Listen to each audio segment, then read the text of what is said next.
Podcast chez Cavan, en collaboration avec Hockey Ballers, Bull Nutrition, DA Sport, Rénovation Calfeutrage Alcam, Deck RDP, Future Generation Sport Collection Card, Cadence Virtuelle, FDHL, Golden Break, All-Star Cup, Keepers Plus, AAD Lab, Deck pour qui s'abreuvoit, Lave Voûte Sportive, Focus, gardien de but. Prépare-toi, l'échec avant arrive en direct dans ton écran dans quelques instants.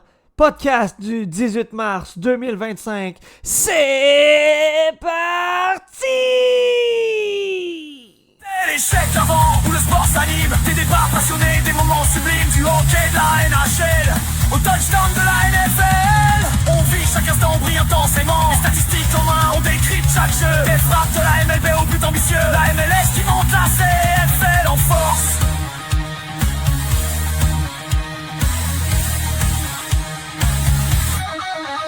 Chaque discipline nourrit nos échanges, nos ressources.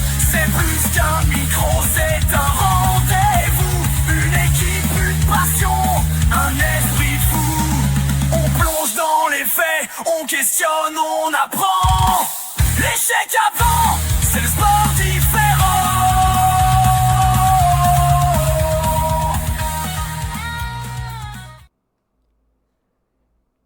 Mesdames, Messieurs, bonsoir à tous et bienvenue à votre échec avant, le podcast sportif, là où tous les amateurs de sport se donnent rendez-vous en grand. Ce soir, 2 segments seront à l'affiche pour vous. Les 30 premières minutes seront le segment LNH du haut de la passerelle avec Cédric Paquette, la voix mielleuse de votre échec avant. Cédric, comment tu vas? Super bien, merci toi. Ça va très bien. S'en suivra par la suite pour les 30 dernières minutes, soit de 19h à 19h30, le segment coup franc avec Bruce Lubin et Nicolas Zotta, le segment soccer qui revient après la pause hivernale, le soccer qui a repris ses activités dans la MLS, qui dit MLS dit CF Montréal, c'est donc le retour de Bruce et Nicolas. Le premier segment, LNH, qui dit LNH, dit le CH, dit période des transactions, dit les séries qui approchent. Beaucoup de sujets ce soir pour vous. Sondage pour vous ce soir. Match canadien-Ottawa. Qui remportera le match? Montréal ou les Sénateurs? Un match à allure de série ce soir dès 19h au Centre Bell. On va y revenir. Vous pouvez voir là, dans la description. Le segment était supposé être à 3 comme à chaque semaine, mais attention, le coach Simon Orphanos s'est fait offrir la chance à la toute dernière minute de pouvoir assister à la rencontre entre le CH et les Sénateurs. Et bon match, mon Harvey, bon match. C'était impossible de manquer ce match-là. Je pense que si on m'avait proposé d'aller au Centre Bell ce soir, il n'y aurait probablement pas de podcast ce soir. Cédric, on a eu une grosse période de transactions dans la Ligue nationale. Ça a commencé bien avant le 7 mars, mais je te dirais que les grosses transactions se sont dessinées autour du 7 mars. Bon, on le sait, notre dernier podcast remonte au 4 mars dernier. Le 2 mars dernier, on le sait, l'une des grosses transactions, c'était l'acquisition de Seth Jones avec les Panthers de la Floride. Aujourd'hui, on peut dire que non seulement l'acquisition des Panthers de la Floride en Seth Jones est bénéfique, mais à quel point ça vient leur sauver le derrière avec la suspension de 20 matchs de Aaron Ekblad. Ben, c'est sûr que là, tu as Seth Jones qui vient de prendre sa place directement. Là, Ekblad a suspendu 20 matchs pour avoir échoué un test anti-dopage. Ça ne veut pas nécessairement dire que c'était du dopage, mais en tout cas anti-politique de drogue là, dans la LNH. Donc, ça tombe au bon moment pour eux. Il faut dire que probablement que les Panthers, présentement, sont contents d'avoir Seth Jones, surtout à la place d'Ekblad, qui n'avait pas une saison incroyable, là, qui commence à ralentir quand même beaucoup. Donc, c'est sûr que c'est un coup quand tu as un vétéran comme ça qui est suspendu là, pendant 20 matchs. Ça veut dire qu'il va... je sais pas s'il va manquer des matchs de série. Si oui, ça va être un maximum de 2 ou 3 matchs de série, mais ils sont effectivement très chanceux là, d'avoir Seth Jones pour prendre sa place presque directement au même moment là, de la suspension. Je crois que Seth Jones va être pas Seth Jones, pardon, Aaron Ekblad va être en mesure de revenir à temps pour le premier match des séries. Je pense que sa suspension est arrivée pile poil avec les 20 matchs restants. Donc peut-être le pourquoi qu'on est allé avec 20 matchs. C'est peut-être aussi là, peut-être pas en rapport. Seth Jones, quand il est arrivé avec les Panthers, on voulait le placer dans un scénario où il allait jouer 18-19 minutes par match. Là, doit s'attendre à jouer des 24-25 minutes. On en parle déjà dans les derniers matchs. De quelle façon est-ce que tu vois ça? Est-ce que tu te dis que c'est bénéfique pour le défenseur qui est un défenseur qui va y aller à plein régime ou arriver en séries éliminatoires, le défenseur peut être en baisse de régime, justement? Ben, je pense que ça peut causer une baisse de régime, justement, rendu en série, parce que Seth Jones, on l'a vu là, dans les dernières saisons, c'est pas le Seth Jones de Columbus. Là, ça ralentit beaucoup. Donc, peut-être que rendu en série, ça va être plus compliqué de jouer, comme tu dis, des 22, 23, 24, 25 minutes de temps de glace. Ça va commencer à être beaucoup. Mais, comme on a dit, là, comme tu l'as mentionné, Ekblad devrait être de retour. Fait que déjà, ça va pouvoir descendre les minutes de Seth Jones rendues en séries éliminatoires. Donc, je pense que ça va être beaucoup moins pire rendu à ce moment-là, mais si Ekblad n'est pas en mesure d'être de retour, s'il y a des blessures quelconques, ça pourrait être difficile pour Seth Jones en première ronde surtout. 100% d'accord. Le 7 mars dernier, c'était la date limite des transactions dans la Ligue nationale. Il y a eu des transactions mineures, il y a eu des transactions majeures. Si on recule au 25 janvier 2025, c'est vraiment là où les grosses transactions ont décollé. Le 25 janvier 2025 dernier, pour ceux qui ne s'en rappellent pas, les Hurricanes de la Caroline faisaient l'acquisition de Mikko Rantanen de l'Avalanche du Colorado, ainsi que Taylor Hall et Neil Johntrop. De l'autre côté, on envoyait Jack Drury, Martin Necas, choix de deuxième ronde en 2025, choix de quatrième ronde en 2026. Dans la transaction, quand je dis Taylor Hall, faut ajouter les Hawks de Chicago qui, de mémoire, ont reçu un mince choix au repêchage. Ouais. Par la suite, 31 janvier, les Flyers de Philadelphie envoient Yoel Farabee et Morgan Frost aux Flames de Calgary en retour d'Andrei Kuzmenko, Jacob Pelletier et des choix au repêchage. 31 janvier, JT Miller prend le chemin de Vancouver et Philippe Cheetil... Non, c'est l'inverse. JT Miller prend le chemin des Rangers et Philippe Cheetil prend le chemin de Vancouver. Ensuite, Seth Jones en Floride pour Spencer Knight. Et on va y revenir. Spencer Knight, je crois, honnêtement, de se retrouver avec les Hawks, même si on sait que les Hawks s'en vont nulle part, je crois que pour Spencer Knight, c'est de se retrouver dans la bonne chaise, sans pression, à performer. Et là, le 7 mars, c'est là que ça décolle. On va y aller avec les grosses transactions pour commencer. On regardera pour les mineurs par la suite. Puis une fois qu'on va avoir élaboré là, le tour des grosses transactions, je veux t'entendre sur l'équipe qui, selon toi, a remporté la journée des transactions et peut-être ta déception alentour de ça. On va revenir également sur le Canadien qui n'a pas bougé lors de la date limite des transactions. L'Avalanche Colorado envoie Oliver Kylington, Callum Ritchie, un premier choix en 2026 et un choix conditionnel de troisième ronde en 2028, alors qu'ils reçoivent Brock Nelson et William Dufour. Déjà là, l'Avalanche du Colorado, en allant chercher Brock Nelson, vont se chercher un très très bon joueur lors de la date limite des transactions. Mais c'est pas terminé. L'Avalanche revient quelques heures plus tard en allant chercher Charlie Coyle à Boston, en envoyant Casey Mittelstadt et William Zellers aux Bruins de Boston. Alors pour l'Avalanche du Colorado, on réussit là, à ajouter de la profondeur, j'ai envie de dire, mais aussi de l'offensive, en plus d'ajouter Eric Johnson, l'ancien de l'Avalanche qui a quitté à 2 reprises et revient encore une fois dans le nid. Je me demande si finalement il est là pour rester. Il y avait dans les derniers jours le derby Dylan Cousins entourant les Sabres de Buffalo. Dylan Cousins est finalement envoyé aux Sénateurs d'Ottawa avec Dennis Gilbert et un choix de deuxième tour en 2026. Les Sénateurs envoient Jacob Bernard Docker et Josh Norris. je veux qu'on parle de cette transaction-là parce qu'on savait que plusieurs équipes étaient dans le dossier d'Allen Cousins. Pour les Sénateurs, excellente acquisition.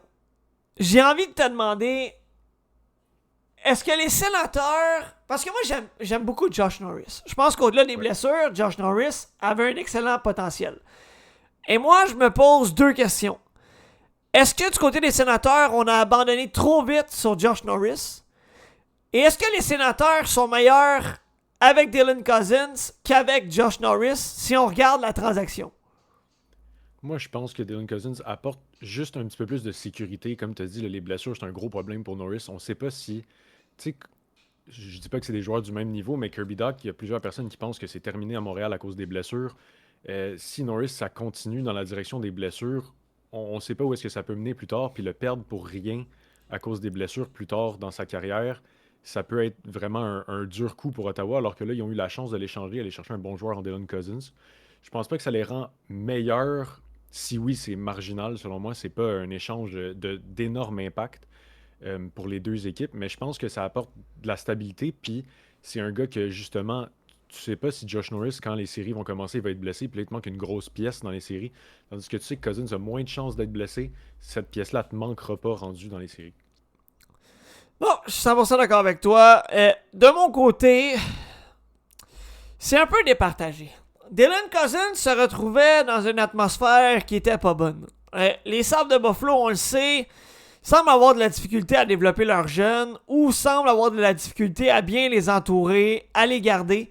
Puis on dirait qu'on devient un peu le dépanneur des équipes de la Ligue nationale. Quand on regarde Sam Reinhart, quand on regarde Carlo Posso, Jeff Skinner, Dylan Cousins, il y en a plein d'autres, mais vraiment, là, dans le passé, les Sabres de Buffalo n'ont pas été capables de conserver leurs jeunes.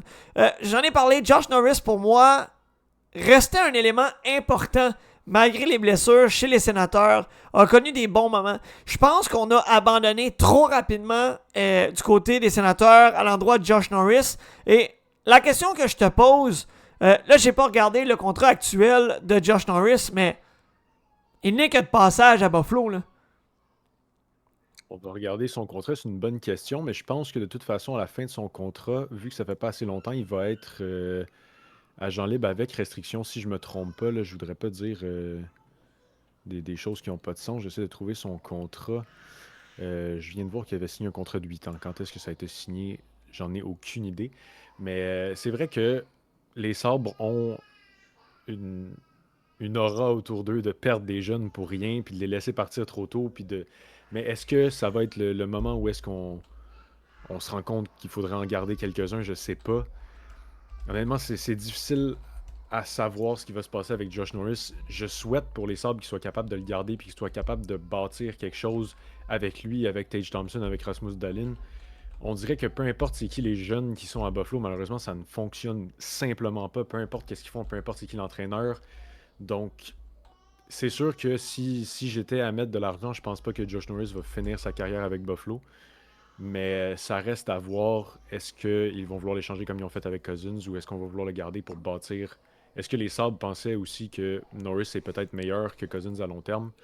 On ne pourra pas le savoir avant de voir qu'est-ce qu'ils font avec lui d'ici les prochaines saisons. Effectivement. Bold Nutrition, nouveau commanditaire de l'échec avant. Pour vos futurs achats en lien avec votre entraînement, n'hésitez pas à visiter le site boldnutrition.com pour vous équiper avec vos effets là, entraînement pour nutrition et autres équipements nécessaires pour votre entraînement. Bold Nutrition, fier commanditaire de votre échec avant. On poursuit les échanges dans la date limite des transactions.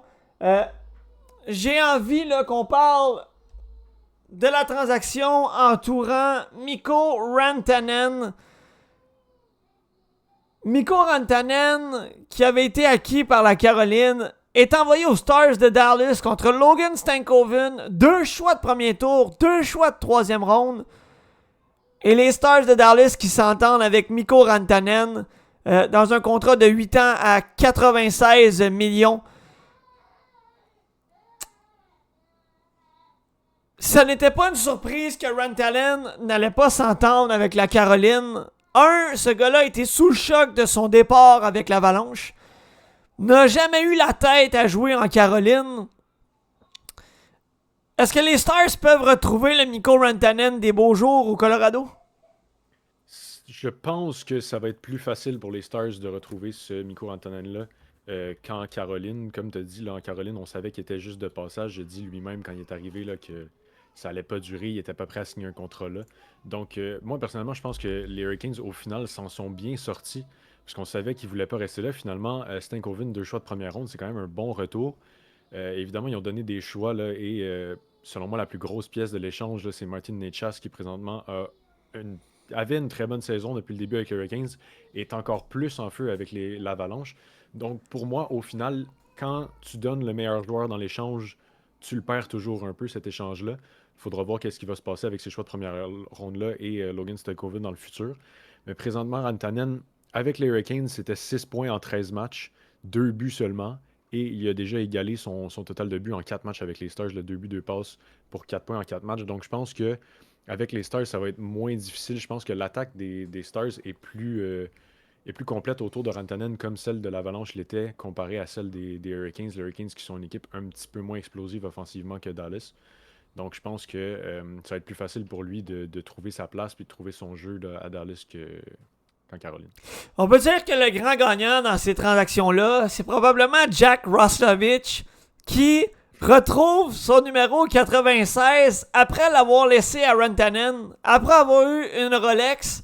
Ce gars-là garde la Rolex, retrouve son 96. La Caroline offre à tous les partisans de remplacer le nom de Rantanen par le nom de Jack Roslovich. Je pense que Roslovich n'aura jamais vu autant de partisans avec son nom derrière le Absolument. chandail. Je crois que à l'entour de la transaction Caroline-Avalanche, on peut dire que l'Avalanche est sorti gagnant avec Martin Necas. Logan Stankoven n'est pas un mauvais joueur. Oui, on a 2 choix de première ronde du côté de la Caroline. Mais je pense quand même que la perte de Necas et la perte de Rantanen au profit de Logan Stankoven va faire mal à l'équipe pour le futur. Les Stars de Dallas qui signent Mikko Rantanen, je pense que ça va être bénéfique pour eux. Je pense que avec la perte de Joe Pavelski qui a pris sa retraite, oui, l'avenir pour les Stars est encore très beau. Mais je pense que d'amener un Mikko Rantanen, on vient d'apporter un plus à l'équipe en vertu là, de l'approche des séries éliminatoires et d'un possible affrontement entre l'Avalanche du Colorado et les Stars de Dallas. Transaction choc, alors que la journée des transactions prend fin. Les Panthers de la Floride font l'acquisition de l'ancien capitaine des Bruins de Boston, Brad Marchand, en retour d'un mince choix conditionnel de 2e tour en 2027. Choix qui, de mémoire, pourrait devenir un choix de 1er tour si Brad Marchand... 3e tour. Ouais, il me semble que c'est ça. Je pense que c'est un 2e ou un 3e. Dépendant du nombre de matchs que Brad Marchand va jouer avec les Panthers. J'ai envie de te demander, est-ce que c'est une transaction qui t'a surprise? Oui, honnêtement, surtout pour le retour. On me dit que les Bruins ont échangé Marchand pour un choix de première ronde, 1 ou 2 prospects. Je peux y croire. Un choix de 2e ronde pour ton capitaine. Pour moi, je suis loin d'être un fan des Bruins, là, mais c'est un move d'idiot. Je vais le dire. Est-ce que c'est un move de panique et un move de dernière minute? Mais je peux concevoir que des moves de panique, ça arrive, là, mais d'échanger ton capitaine en move de panique, pour moi, c'est la preuve que c'est peut-être pas nécessairement ce que tu fais comme directeur gérant. Là. Tu peux pas paniquer puis échanger le leader de ton équipe. Puis en plus, les Bruins ont sorti là, une vidéo derrière les rideaux, là, dans le fond, behind the scenes là, de la journée de transaction. Et Don Sweeney est sorti de son bureau dans la pièce où tous les têtes dirigeantes des Bruins étaient et a annoncé que l'échange était fait. Il n'a pas consulté personne avant d'échanger son capitaine pour un choix de 2e ronde. Moi, ça me rend complètement fou. Et encore une fois, je suis loin d'être un fan des Bruins de Boston, mais je trouve ça triste pour les fans qui... Ça fait 16 saisons, je pense, que Marchand était avec les Bruins. capitaine, gagné une Coupe Stanley avec eux, un excellent joueur pour les Blues pendant si longtemps, puis nous, on va l'échanger pour un choix de deuxième ronde sans consulter personne. Je trouve ça complètement ridicule. Puis honnêtement, même si Marchand il est blessé présentement, même s'il ne joue pas un seul match pour les Panthers, je trouve que c'est un manque de respect.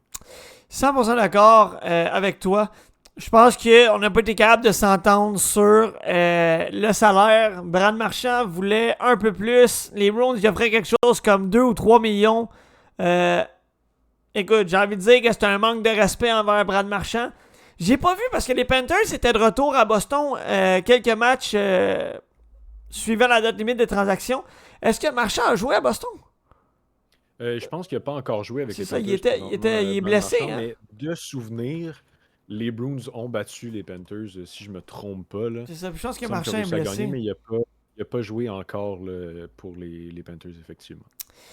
Qui dit date limite des transactions, dit Canadien de Montréal. Kent Hughes a livré un point de presse suite à la date limite des transactions parce que le Canadien n'a pas bougé. Et on a pu comprendre qu'il y avait une entente dans le vestiaire. Kent Hughes a eu une discussion avec son capitaine avant la date limite des transactions. Nick Suzuki a dit « Kent, n'échange personne. On veut se battre avec le groupe qu'on a ici. On sait qu'on peut parvenir à se rendre en série ou sur le bord. Mais s'il te plaît, n'échange personne. » Kent a dit « La balle est dans votre camp.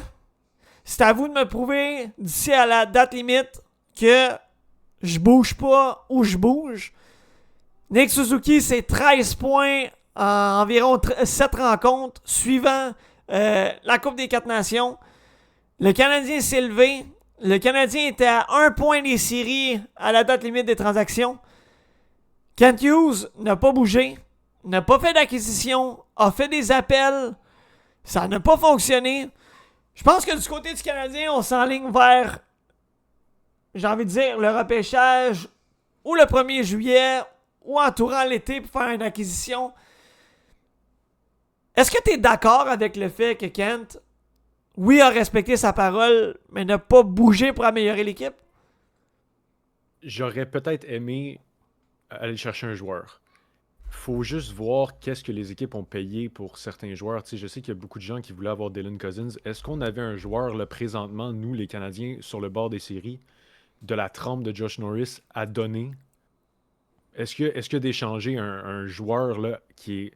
Je dis pas qu'on a un joueur comme Josh Norris, là. Je pense qu'il y a pas... on a des joueurs qui sont meilleurs que lui, on a des joueurs qui sont moins bons. Je pense pas qu'on a un joueur qui est vraiment exactement comparable à Josh Norris. Mais est-ce que d'échanger un joueur pour Dylan Cousins, ça aurait fait du Canadien une meilleure équipe? Je pense pas présentement pour aller faire les séries.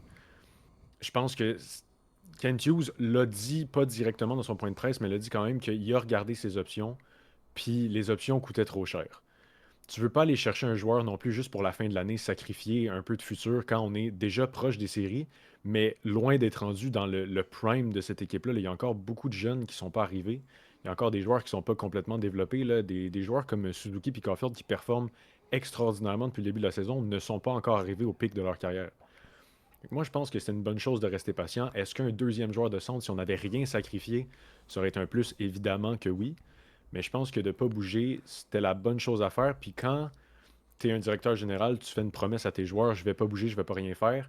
Respecter cette promesse-là, puis donner ce vote de confiance-là à cette équipe, c'est de bâtir une culture qui est agréable pour les joueurs. Là, il y a des gars de l'extérieur là, qui savent pas où est-ce qu'ils vont signer cet été, là, qui voient que Kent Hughes, il tient ses promesses à ses joueurs, qui voient que quand ça va bien, le directeur général, le coach font confiance à leurs joueurs à Montréal. Ça, c'est quelque chose qui paraîtra peut-être pas si on fait pas les séries, mais que rendu le 1er juillet, ça va peut-être paraître quand il y a des gars de plus haut calibre qui vont être intéressés à signer avec Montréal. 100% d'accord. On vous rappelle, Bull Nutrition, nouveau commanditaire, fier commanditaire de votre échec avant pour vos futurs achats en lien avec vos entraînements, que ce soit nutrition, suppléments ou accessoires en lien avec votre entraînement. N'hésitez pas à visiter le site bullnutrition.com. On remercie d'ailleurs Bull Nutrition pour leur confiance. Cédric, pour les minutes restantes, on va aller vers le Canadien de Montréal et le classement. Les Oilers d'Edmonton qui ont aidé les Canadiens en battant les Rangers à la régulière récemment, ce qui permet aux Canadiens de s'accrocher à 1 point des Rangers avec 2 matchs en main. Le Canadien a même un match en main sur les Red Wings et les Blue Jackets avec 1 point devant ces 2 équipes. Le Canadien affronte une équipe qui est tout feu, tout flamme, comme celle du CH depuis le retour de la Coupe des 4 Nations, les Sénateurs d'Ottawa, qui sont sur une séquence de 6 victoires consécutives, s'amènent au Centre Bell avec le couteau entre les dents.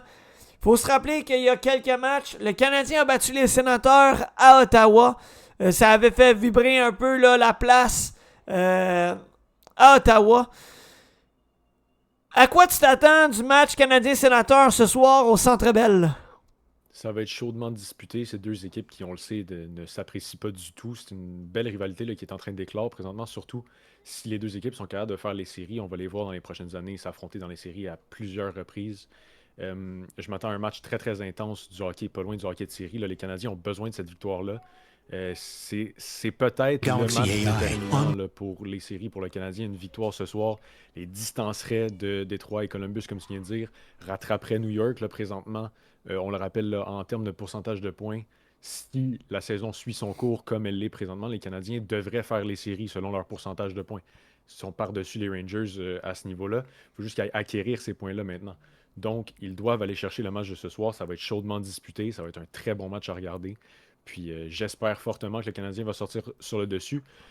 Au minimum, on a besoin d'un point, ça c'est certain, pour au moins égaliser les Rangers qui jouent aussi ce soir, qui ont un match peut-être un petit peu plus facile que celui des Canadiens en affrontant là, les Flames de Calgary.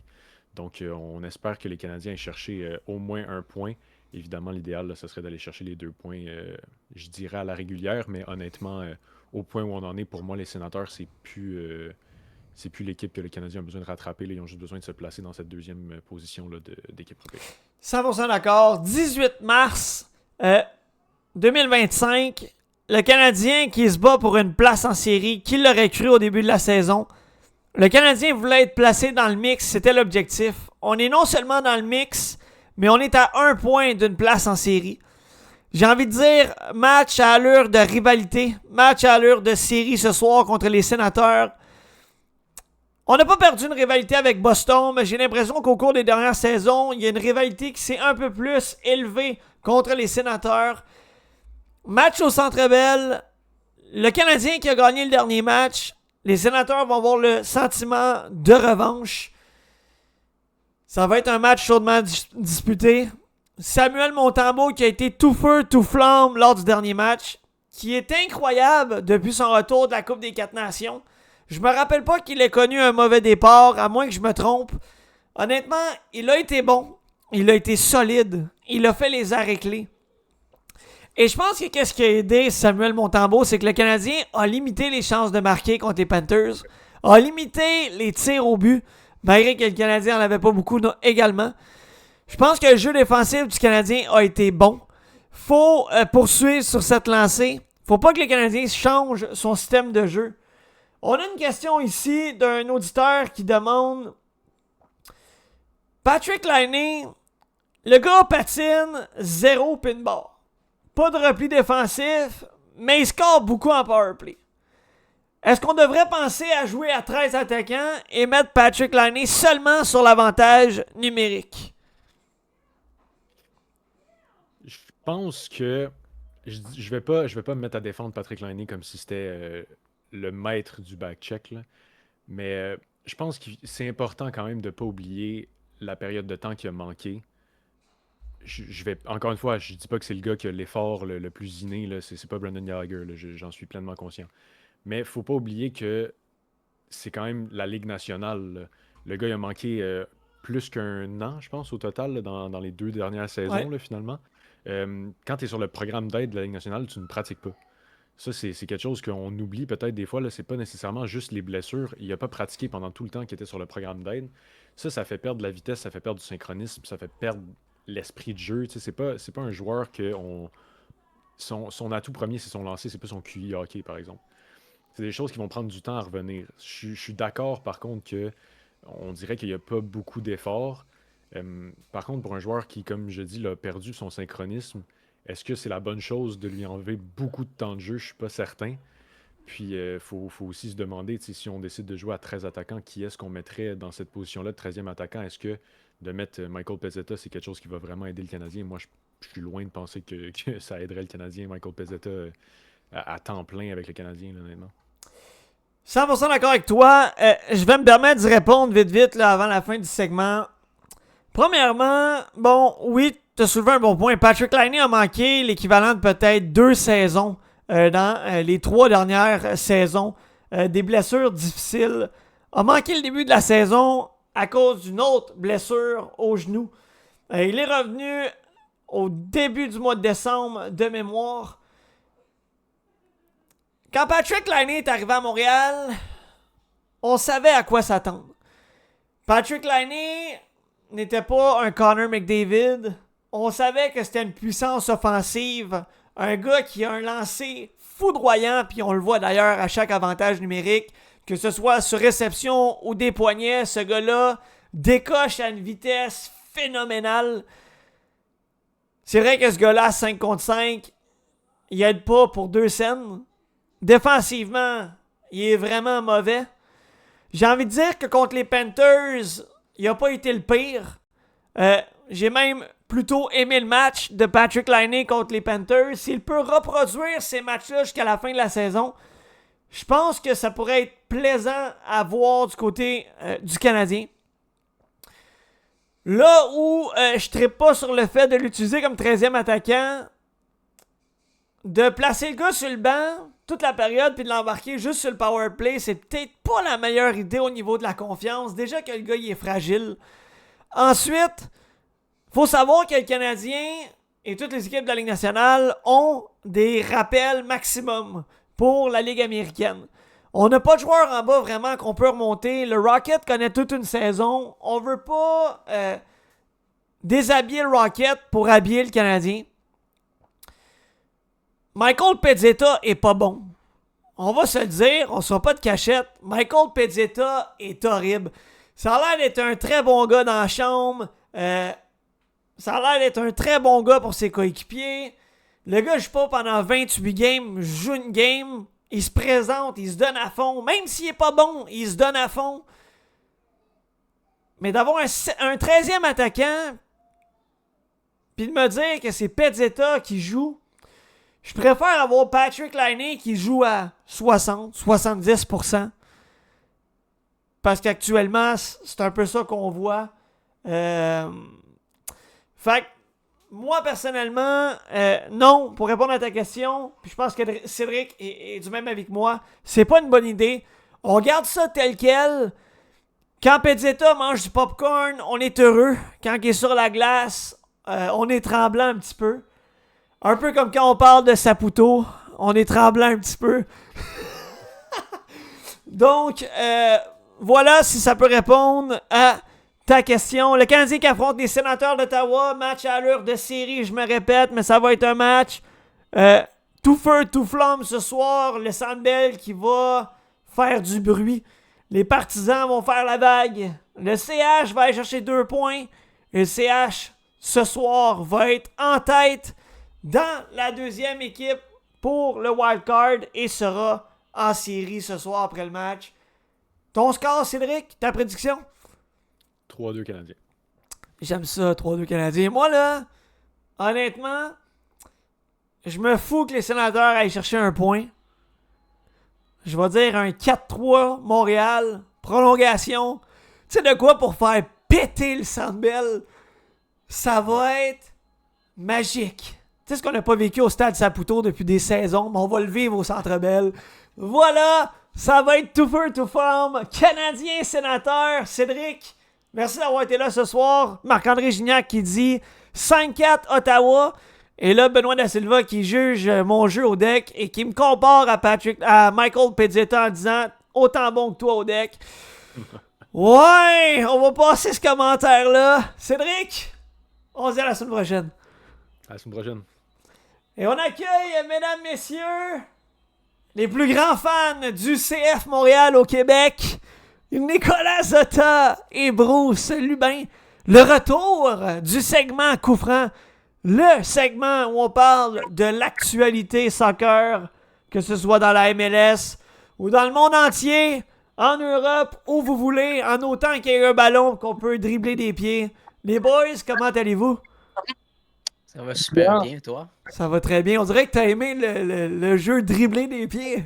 Oh wow, c'est le lyricisme, je suis impressionné honnêtement. Là, on gagne, comment ça s'appelle, un Félix, je crois, pour les chansons au Québec. Un Élix, un Grammy. Félix, ouais, quelque chose comme ça. Bref, c'est bientôt pour toi, Marco, let's go, man. On est prêt, on est prêt. On innove vers le haut du côté de l'échec avant. Segment 100% soccer ce soir. On a du pain sur la planche. Beaucoup de soccer à discuter. Je vous rappelle que le podcast de ce soir, on tient à remercier notre nouveau et fier commanditaire Bull Nutrition pour tous vos accessoires, nutrition, suppléments, accessoires pour vos entraînements. Visitez le bullnutrition.com. Allez visiter également leur site internet. On remercie Bull Nutrition pour leur confiance. Nicolas Travers qui dit 3-1 Montréal dans un filet désert. Les gars, rapidement, vos prédictions? Franchement, 3-1 avec un but de confiance. C'est bon. Nicolas? Honnêtement, moi je trouve que ça va être un match serré, là. Je vais dire un 2-1 Montréal. T'es en Un truc réglementaire ou comme ça. En supplémentaire? réglementaire, ouais, on espère que Suzuki va avoir 2 points aujourd'hui. Ok. C'est Nick Suzuki qui est sur toute une lancée, le capitaine du Canadien, là. Présentement, à plus d'1 point par match, Nick Suzuki, c'est 69 points en 66 matchs, 20 buts, 49 passes, différentiel de plus 12. Et que dire de Lane Hudson, 52 points en 66 matchs. Mais là, attention, on n'est pas là pour parler d'hockey. On est là pour parler de soccer. Les gars, la parole est à vous. Donc, ces compétitions, ces si belles compétitions qui viennent nous enchanter dans les dernières semaines. La fameuse Ligue des Champions, la plus grande. Et il y a beaucoup à parler avec les différentes rencontres auxquelles on a eu le droit, avec un Paris Saint-Germain qui a été tout simplement extraordinaire. Ils ont perdu le match retour 1-0, mais ils ont dominé Liverpool, littéralement dominé. Ils ont pris un but à la 87e minute. En fin de match, un malheureux but, malheureusement une contre-attaque. Mais grosse victoire la semaine dernière au tir au but.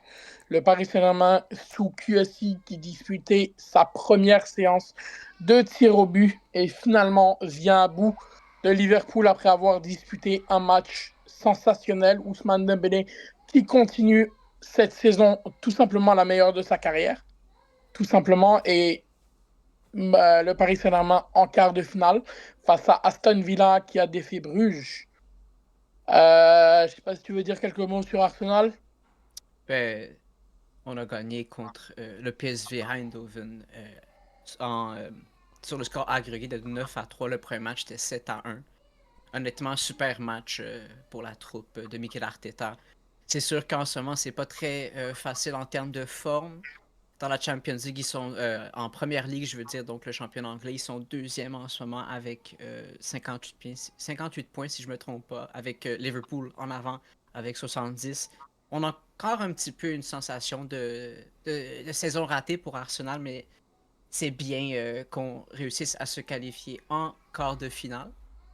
Par contre, on tombe contre le Real de Madrid. Ça, c'est un grand morceau en Champions League. C'est les tenants du titre. C'est 15 titres. Là, c'est pas n'importe qui. C'est pas le CF Montréal. On va dire ça comme ça. Honnêtement, en tant que fan d'Arsenal, je suis un peu... comment dire? J'ai pas le moral super haut. J'ai pas beaucoup d'espérance contre cette équipe du Real de Madrid qui se sont... en derby de Madrid, ils ont battu l'Atlético Madrid avec une petite controverse dans la séance de pénalty. En fait, qu'est-ce qui est arrivé, c'est que le joueur d'Atlético Madrid, Julián Alvarez, on a perçu en fait qu'il avait touché le but, il avait touché le ballon en fait 2 fois. Donc, son pied d'appui il a touché le ballon, puis ensuite son autre pied il a touché. Ce qu'il faut savoir dans le soccer, c'est que ça, on peut pas faire ça malheureusement. Il y a déjà eu des situations comme ça. C'est sûr que vu que c'est le Real Madrid, on n'est pas très content. On veut pas que le Real Madrid gagne parce que c'est plate de tout le temps voir la même équipe gagner. On voudrait voir d'autres équipes gagner. On voudrait voir notre club gagner. Mais qu'est-ce qu'on peut y faire là, honnêtement? C'est un match-up que j'ai très hâte de regarder, que j'ai très hâte d'avoir la haute pression, le cœur qui bat. euh, la, le cœur dans la gorge, tu as presque envie de vomir tellement je suis stressé, mais waouh, quelle affiche de Champions League. Il va y avoir des gros affrontements là, parce que les quarts de finale, ça va être le Bayern Munich contre l'Inter Milan. Et justement, il faut en parler parce que l'Inter Milan est le seul club italien à s'en être sorti, en fait. La débandade des clubs italiens en Coupe d'Europe cette année, c'était inimaginable, en fait, cette débandade, parce il y a eu déjà en Ligue des Champions 3 des 4 clubs italiens qui ont été sortis rapidement, dont l'AC Milan, la Juventus, l'Atalanta, qui s'est fait, je vais utiliser le terme massacré par Bruges. Ouais. La fessée. La fessée. Ouais. Je suis sans mots, en fait, avec les clubs italiens cette année. Et honnêtement, le championnat italien, il y a de plus en plus de dégringolades de clubs, par exemple, comme la Juventus, où ça va pas du tout même en championnat. Présentement, il n'y a que l'Inter Milan et le Napoli qui sont... ouais, ben oui, l'Inter Milan et le Napoli qui seront la course. Mais sinon, le club italien les clubs italiens vont très mal cette année. Ils vont très très mal cette année. Et il y a des championnats, par exemple en Espagne ou en Première Ligue, où c'est encore très très serré parce qu'en Espagne, il y a encore un point d'écart entre Barcelone, l'Atlético et le Real Madrid encore. Et ça, c'est un championnat de fou. Première Ligue, outre la première position qui est à Liverpool avec beaucoup de points d'avance, Nottingham Forest qui revient avec un Chris Wood en feu, avec Arsenal qui essaye de maintenir sa deuxième position par rapport à Nottingham Forest. Tu as des clubs comme Newcastle qui essayent de jouer les troubles fêtes et que Newcastle vient de remporter la Carabao Cup contre Liverpool et c'est une sale semaine pour Liverpool parce qu'ils se sont fait éliminer en Ligue des Champions et ils perdent la finale également. Ça fait beaucoup de football, mais il y a des clubs qui sont malheureux présentement. Et disons que le Paris Saint-Germain, présentement, c'est une grosse semaine parce que le Paris Saint-Germain qui vient à bout de Liverpool en Ligue des Champions, qui se qualifie pour les quarts de finale, ils sont en demi-finale de Coupe de France contre Dunkerque d'ici quelques jours. Ensuite, ils ont 19 points d'avance. 19 points d'avance en Ligue 1. Ils viennent de gagner le Classico 3-1 contre l'Olympique de Marseille. Et 19 points d'avance. Paris peut être champion dès la semaine prochaine. Imaginez un peu. 1-0 Montréal, les gars. 1-0 Montréal. Exactement. Christian Dvorak. Excusez, Oh, c'est non. l'émotion. Christian Ben Dvorak en échappé. non. Le gardien Linus Olmark qui a perdu son bâton durant environ 1 minute. Donc un échappé, pas de bâton. Olmark qui déculotte. Dvorak qui déculotte Olmark. Faut les poursuivre, excusez. Je pense que Dvorak, ces derniers temps, il sent que c'est un petit peu chaud pour... Ouais, mais pour Bruce, son contrat, hein. joueur non aimé à Montréal. Joueur qui coûte cher. Dernière année de contrat. Un joueur dernière année de contrat qui a plus rien à perdre.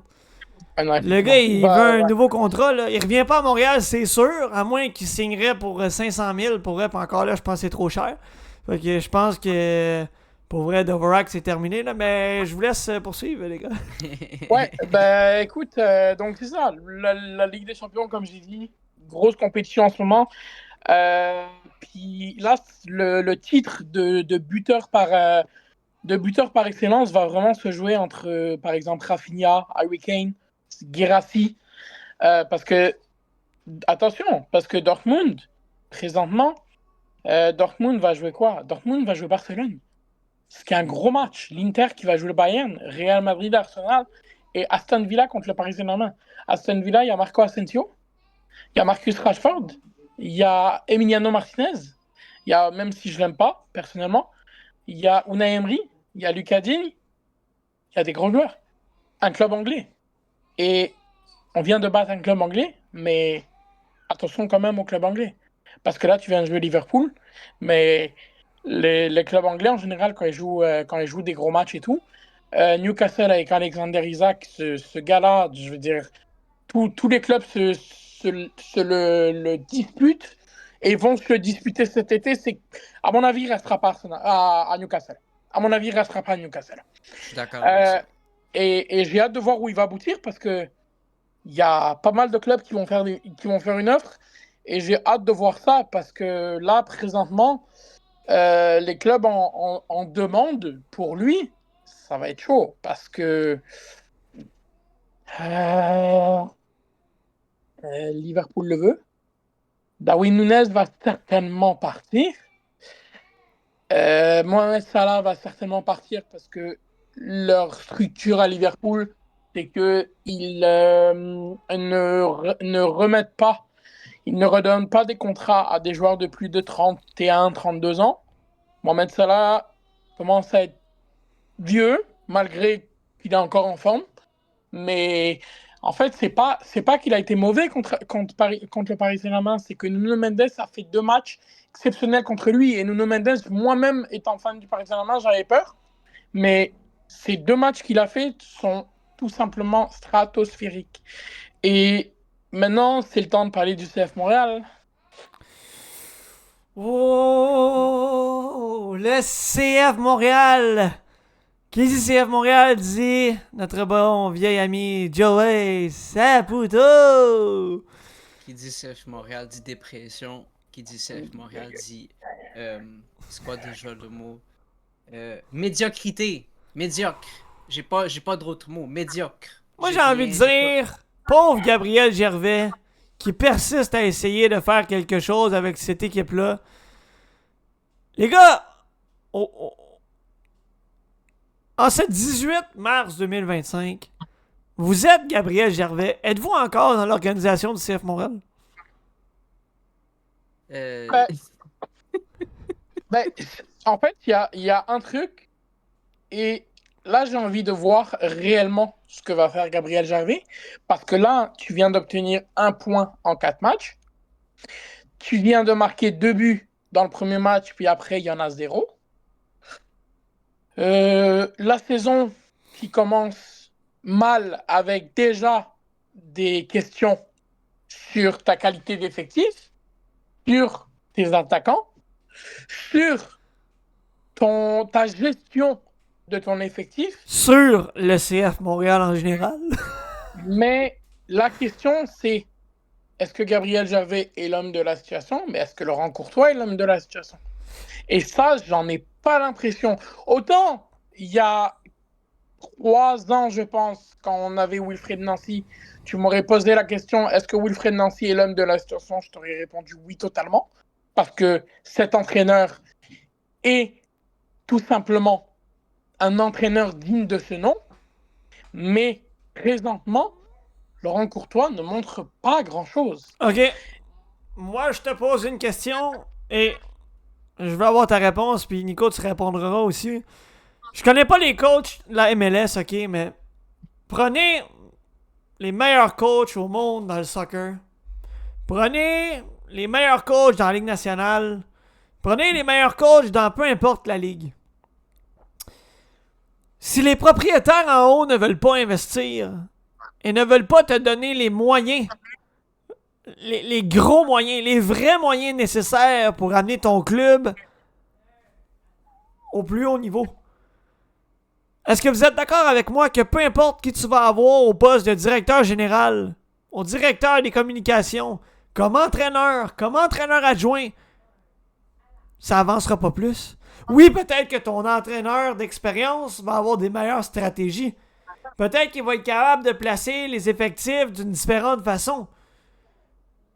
Mais ça ne changera pas le fait que les joueurs vont être les mêmes, puis qu'au bout du compte, les mêmes difficultés vont finir par rattraper le CF Montréal. Je ne sais pas si vous comprenez le sens de ma question, mais est-ce que le gros du problème, c'est les propriétaires en haut qui ne veulent pas investir sur des gros joueurs au final?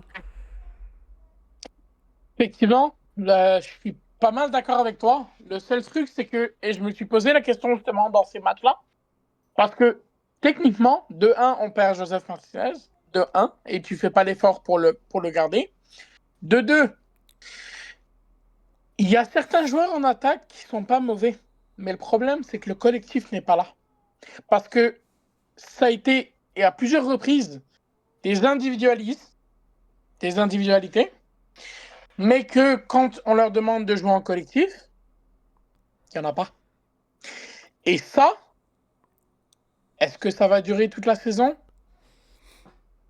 Je me pose cette question parce que honnêtement, si ça continue comme ça, je pense pas qu'on mériterait mieux que de terminer dans les bas-fonds de la MLS. Et malheureusement, j'y pense fortement parce que je sais pas, ces 4 matchs, c'est un cours, comment dire, euh, euh, comment tu dis ça? C'est un court test, oui, mais pas productif du tout et j'ai peur en fait parce que là, comme j'ai dit, comme on parlait tout à l'heure avec Nico, et je parlais de justement le fait que présentement, Joey Saputo, il a ses affaires à Bologne et tout, donc il a dit à Gabriel Gervais de s'occuper du club à Montréal. Mais le truc est que s'il lui dit de s'occuper du club à Montréal, mais qu'au final, il n'y a rien qui se passe à Montréal, comment les joueurs vont se sentir si la direction ne les aide pas? Mais, encore là, je répète un peu ma question. Joey Saputo dit à Gabriel Gervais, OK, je te donne les clés, tu t'occupes du CF Montréal, tu fais ce que tu veux. Si Gabriel Gervais a l'opportunité d'amener un grand joueur, faut quand même qu'il aille en haut pour le chèque. Faut quand même qu'il aille en haut pour les fonds. Faut quand même qu'il aille en haut pour l'argent. Donc, que Joey Saputo dise à Gabriel Gervais, je te donne le club, fais-en ce que tu veux. Même si Gabriel Gervais voudrait amener le Messi de la MLS ou le Messi de l'Europe ou peu importe, si le boss en haut dit non, c'est trop cher, à quoi ça sert de dire à Gabriel Gervais, je te donne le club, arrange-toi avec, fais-en ce que tu veux. Fait que t'amènes Gabriel Gervais, que t'amènes, là je vais nommer des gars de la Ligue nationale, mais que t'amènes un gars comme Julien Brisebois, que t'amènes un coach comme John Cooper, que t'amènes un gars comme Martin Saint-Louis, peu importe qui tu vas amener. Si les propriétaires en haut veulent pas payer, tu pourras pas, non seulement tu pourras pas avancer, mais tu pourras pas améliorer le club.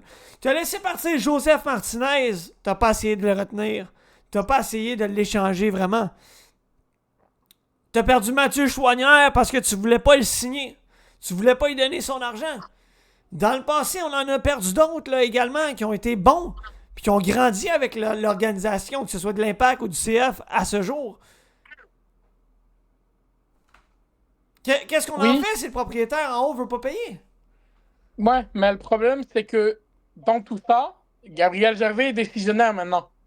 Parce qu'il y a justement techniquement, cette passation de pouvoir, techniquement, cet été, qui fait en sorte que Joey Saputo est moins présent, mais qu'il y a des décisions qui se font au CF Montréal et à l'interne. Et présentement, le plus grand de toutes les décisions présentement au CF Montréal, c'est Gabriel Gervais qui doit les prendre. Et sur beaucoup de dossiers qu'il y a eu cet été, Gabriel Gervais s'est interposé en ne voulant pas faire signer des joueurs à Montréal.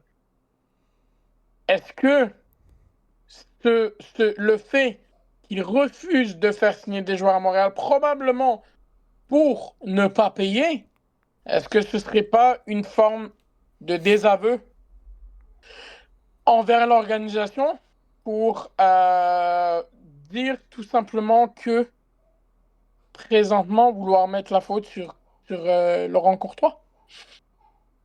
J'aimerais entendre Nico sur ça. Sur Laurent Courtois? Sur toute cette question-là. Sur la question de est-ce qu'il faut vraiment blâmer Saputo et tout ça pour ça. Moi, je sais pas, je sais on parle de vouloir des gros joueurs, avoir beaucoup d'argent, avoir les fonds nécessaires pour avoir un système de jeu ou je sais pas quoi, mais il faut réaliser un truc. nos estis de voisins, désolé de l'expression, nos estis de voisins de Toronto, eux, ils ont l'argent pour investir. Ils ont investi dans un Bernadette, ils ont investi dans un Insigne, ils ont investi dans plein de joueurs que tu peux considérer world class. On a eu quoi comme résultat de leur part? Je veux bien comprendre que, regarde, ok, on n'a peut-être pas l'argent pour mettre sur les bons joueurs, mais tout ça, tout ça part du fait que la façon qu'on a construit l'équipe, elle n'est pas cohérente. J'ai regardé avant de rentrer dans le podcast, là, le CF Montréal, c'est l'équipe la plus jeune en MLS avec un âge moyen de 24 ans.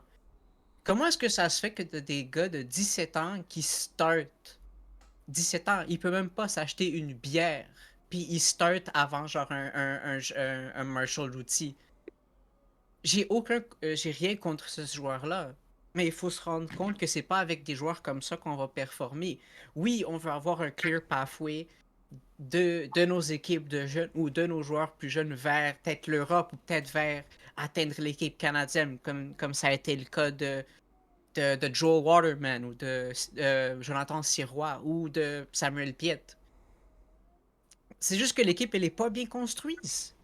Elle est pas bien considérée. On essaye d'être comme, ouais, mais regarde, on respecte notre projet de jeu, on respecte notre projet de club, on fait jouer les jeunes. Mais tu sais, comment est-ce que tu veux que ces jeunes-là gagnent de l'expérience quand t'as aucun vétéran qui est là pour les aider puis qui dit, les gars, calmez-vous, regarde, on est à l'extérieur, c'est 0-0 à la 60e, on se calme, on garde notre composure, on garde l'objectif de match en tête, puis on réussit à avoir un résultat avec ça. Trop souvent, il n'y a pas de leader sur le terrain. Puis on le remarque beaucoup en ce moment parce que Samuel Piet n'est pas là. Samuel Piet, il est blessé, puis Samuel Piet, autant que je décris son jeu, puis que je suis pas le plus grand adorateur du jeu de Samuel Piet, tout ce que je peux dire, c'est que lui, au moins, il joue pour le maillot. C'est un gars que ça paraît. On a un commentaire sur la messagerie de Daniel Dubois qui dit « C'est facile de blâmer l'entraîneur d'un club, peu importe le sport. Cependant, le manque d'investissement dans le payroll du club nuit nettement à la qualité des joueurs sur le terrain. C'est pas en étant les underdogs tout le temps que le FC vont gagner plus de matchs. » Effectivement, j'aime bien ce commentaire en fait parce que le problème c'est que il y en a un présentement qui va devoir te sauver le pratiquement à chaque match comme on avait fait avec un certain Gary Price. Jonathan Sirois présentement performe au-dessus de ses capacités et au-dessus de ses qualités. Parce que le problème c'est que tu as une défense qui est poreuse, qui a peur. Parce que là présentement, ok. Rappelle-toi, il y a quelques podcasts, Nico, quand j'avais dit qu'on allait faire une erreur en échangeant Juan. Présentement, l'erreur elle est monumentale. Je suis désolé de t'interrompre. Je vois pas comment est-ce que Juan pourrait sauver cette équipe-là. On parle d'un Non, joueur. c'est que là. c'est pas non,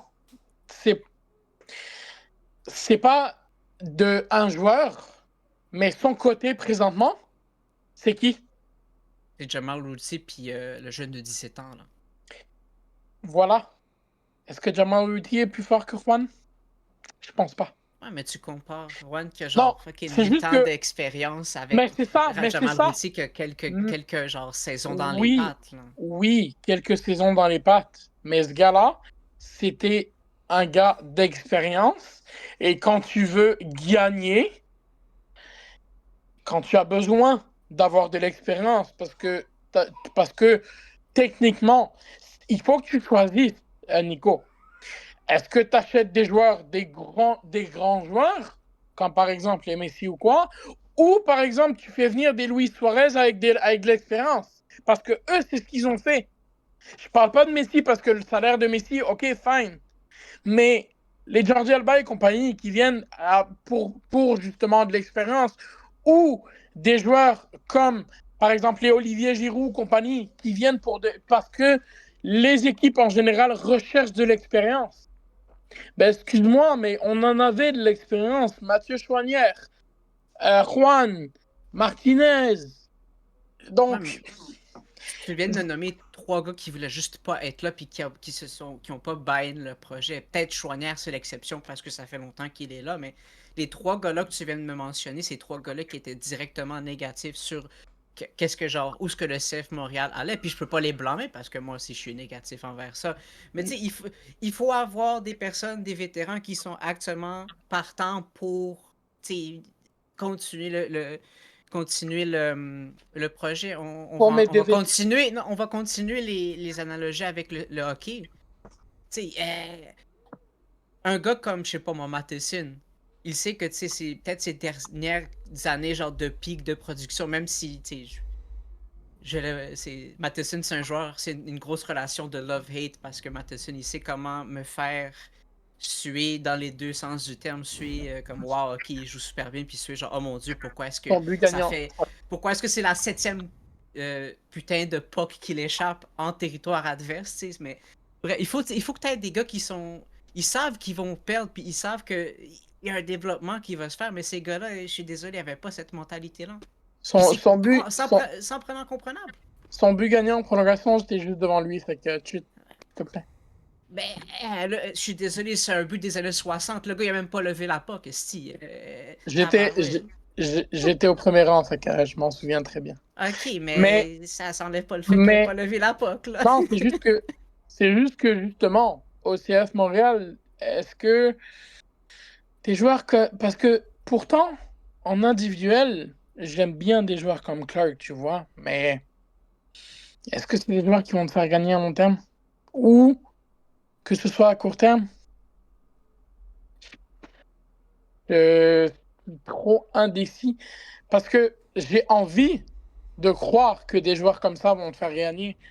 Mais, je sais pas, les équipes comme les Sounders de Seattle ou Whitecaps de Vancouver ou des trucs comme ça, qui ont des bons joueurs, mais que eux jouent avec, comme on dit, les guts, puis que nous, je veux dire, quand tu penses que tes 2 meilleurs joueurs du CF Montréal, c'est genre des Jonathan Sirois et du Nathan Saliba, désolé, mais encore là, c'est difficile à accepter que on est si près du but, mais en même temps si loin. Je sais pas ce que t'en penses, mais... Je suis d'accord. Les gars, 19h32 minutes, c'est ce qui met fin à cette émission du podcast du 18 mars 2025. Ce soir, 2 segments étaient à l'affiche à 18h30. Le segment LNH du haut de la passerelle avec Cédric Paquette. Et le segment de 19h s'en est suivi coup franc avec Nicolas Zeta et Bruce Lubin où on a parlé du soccer dans le monde et du CF Montréal. Les gars, merci beaucoup d'avoir été des nôtres ce soir. Merci beaucoup. Bonne soirée, Nico. Bonne soirée, mon cher Marc-Olivier.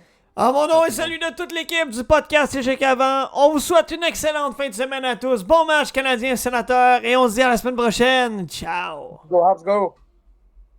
C'est l'échec d'avant, où le sport s'anime. Des débats passionnés, des moments sublimes du hockey de la NHL au touchdown de la NFL. On vit chaque instant brillant intensément. Les statistiques en main, on décrypte chaque jeu. Des frappes de la MLB au but ambitieux. La MLS qui monte la CFL en force.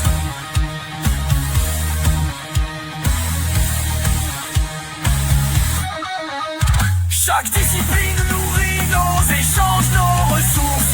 C'est plus qu'un micro, c'est un rendez-vous. Une équipe, une passion, un esprit fou. On plonge dans les faits, on questionne, on apprend. L'échec a